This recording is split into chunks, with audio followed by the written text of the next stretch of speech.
Friends, today let us deal with the right to equality. The individual rights and freedoms, and also the relationship between the individual on one hand and the state or the society on the other, is and has been a continuing, unsettled and open-ended problem since a time immemorial. It is apparent that it comprises the rights that the state gives to the individual. There can be genuine individual freedom only when the individual is free from exploitation and from economic and political oppression. Some written constitutions, like the Indian Constitution, guarantee a few rights to the people and forbid the government organs from interfering with the same, and the chapter on fundamental right expresses the concept of inviolable and basic rights of the people of India. In the international sphere, the concept of equality is proclaimed in the Charter of Human Rights, called the Universal Declaration of Human Rights, 1948. It is declared in the Article 1 of the Charter as, all human beings are born free and equal in dignity and rights. The Constitution of India also declared the right to equality by taking care of the reality of varying needs of the different classes or sections of people that will require differential and separate treatment. Articles 14 to 18 may be grouped together under right to equality. Article 14 provides the general principle of equality before law.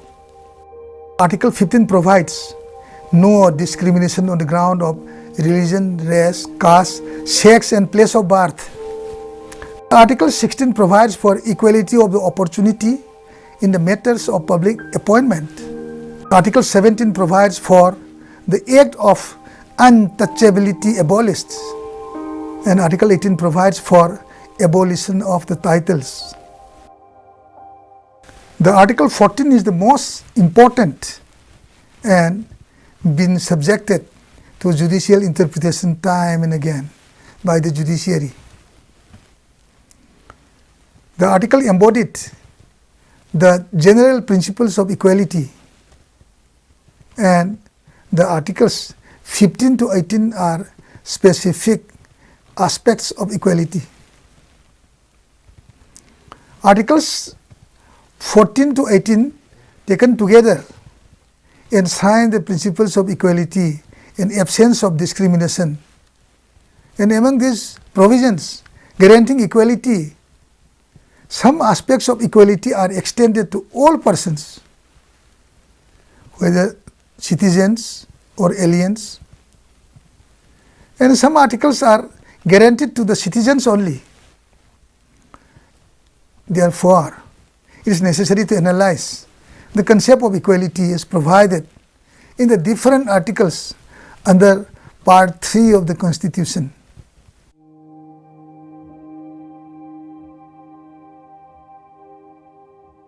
The provision goes, no state shall deny to any person within its jurisdiction the equal protection of the laws. The Indian provision of equality provides two concepts, that is, equality before law and equal protection of the laws. This equality before law is a negative concept which implies absence of any special privilege in favor of any individual, and all individuals are subject to the ordinary law. The equal protection of the law carries with it a positive concept. It means like should be treated alike, and among equals, law should be equal and equally administered. This equality before law is akin to the concept of rule of law as enunciated by A.V. Dicey. his enumeration of the rule of law is that no man is above the law of the land, and that every person, whatever be the rank or status, is subject to the ordinary law and amenable to the jurisdiction of the ordinary tribunals. Equal protection of the laws has a positive content. It doesn't mean that identically same laws should be applied to all persons, and that every law must have universal application within the country, irrespective of the differences of circumstances, and legislature is entitled to make reasonable classification. And by reasonable classification, it means it should not be arbitrary, and it should be based on reasonable differentia, which distinguishes persons or things grouped together, and then those left out of it. And the differentia adopted must have a rational nexus with the objective, so to be achieved by the act. It is not possible to exhaust the circumstances or criteria which may hold good for classification in all cases. Whether a classification adopted by the law is reasonable or not is a matter for the court to decide when a dispute comes up.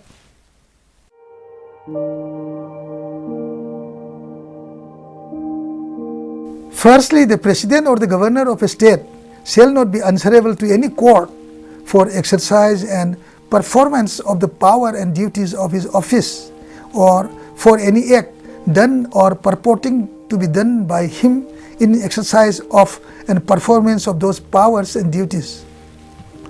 Secondly, no criminal proceedings whatsoever shall be instituted or continued against the president or governor in any court during his term in the office.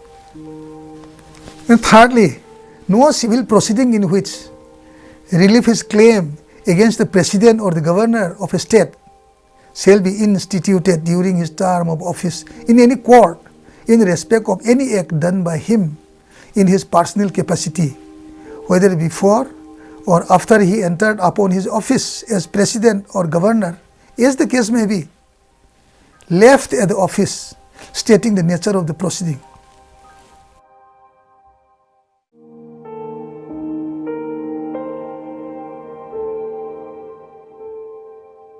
While the general principle stated in Article 14 extends to all persons in India, Article 15 refers to a particular aspect of equality. This article is available to citizens only. It prohibits discrimination against any citizen in any matters that may be taken up by the state on the grounds only of religion, race, caste, sex, or place of birth. The scope of this article is very wide. Article 15, clause 1 specifically bars the state from discriminating against any citizen of India on the grounds only of religion, etc.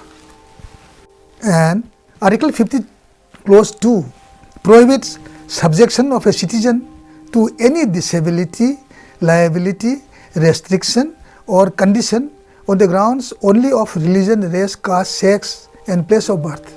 With regard to access to shops, public restaurants, hotels and places of public resort maintained wholly or out of the state fund or dedicated for the use of the general public.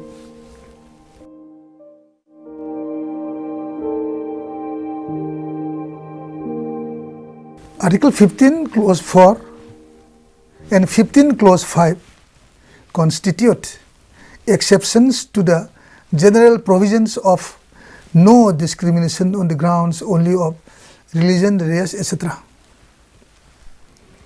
Under Article 15 clause 3, the state is not prevented from making any special provision for women and children. And The state is not prevented from making any law for advancement of socially and economically backward tribes.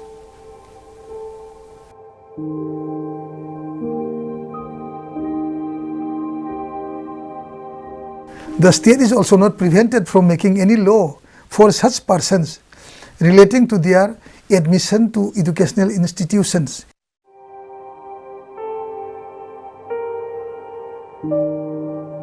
Article 16, Clause 1 of the Constitution guarantees equality of the opportunity in the matters of public employment and applicable to all citizens. Say, according to Article 16, Clause 2,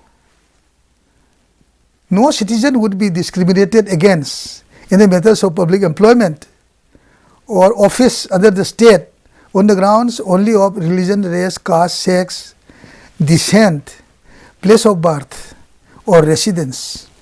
Article 15 and 16 are instances of equality in the specific situations.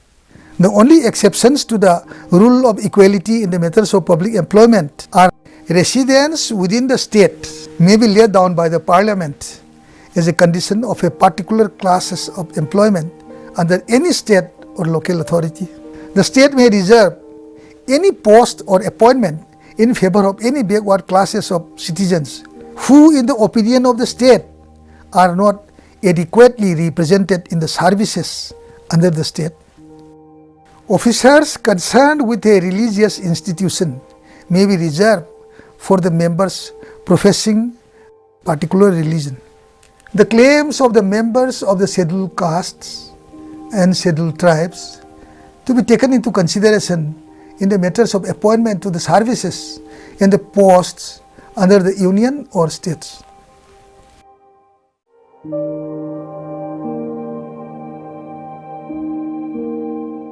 Article 17 says, untouchability is abolished and its practice in any form is forbidden. The enforcement of any disability arising out of untouchability shall be an offence punishable in accordance with the law.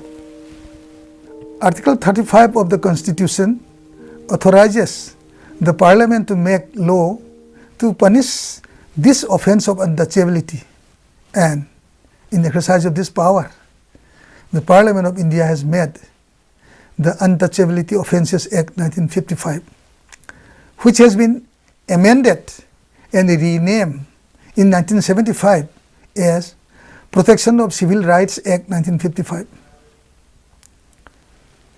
The prohibition of untouchability in the Constitution has been given a fixed and certain shape by this Act.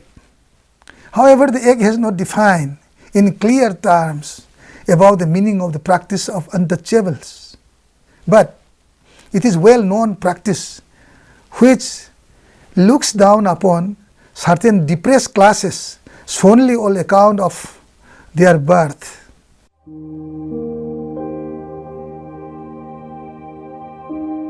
Article 18, Clause 1 prohibits the state from conferring any title except a military or academic distinction. And Article 18, Clause 2 prohibits citizens of India to accept title from the foreign government. Title is an expression fixed at the end of the name, an appendage. There has been criticism from the public that during the time of Britishers, conferment of the title was misused by corrupting social life. Therefore, the Constitution seeks to prevent that evil, and it must be clarified that national awards are not titles. In the case of Balaji Raghavan versus Union of India, EIR 1996, Supreme Court 770. This is a celebrated case in this regard. It has been held that the awards Bharat Ratna, Padma Vibhushan and Padma Shri, called the national awards, would not amount to title within the meaning of Article 18, Clause 1, and they should not be used as suffixes or prefixes. If it is done, the defaulter should forfeit the national award conferred on him or her by following the procedure laid down in Regulation 10 of each of the notifications creating the national awards.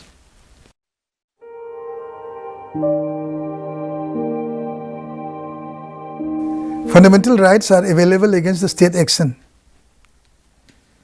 Equally, it is also important to note that certain fundamental rights are available not only against the state, but also directed against the private individuals. Say, for example, Article 15, Clause 2, equality in regards to access to the use of the places of public resort, and Article 17, prohibition of untouchability. Article 18, Clause 3 and 4 also, prohibition of acceptance of foreign title are some of the examples. But even though they are available against private persons, their enforcement against the private persons would be possible only if some law is made to give effect to them and such law is violated. To mention an instance is the Protection of Civil Rights Act 1955. The prohibition of untouchability in the Constitution has been given effect to by this particular act, and this is important. Friends, thank you very much. Have a good day.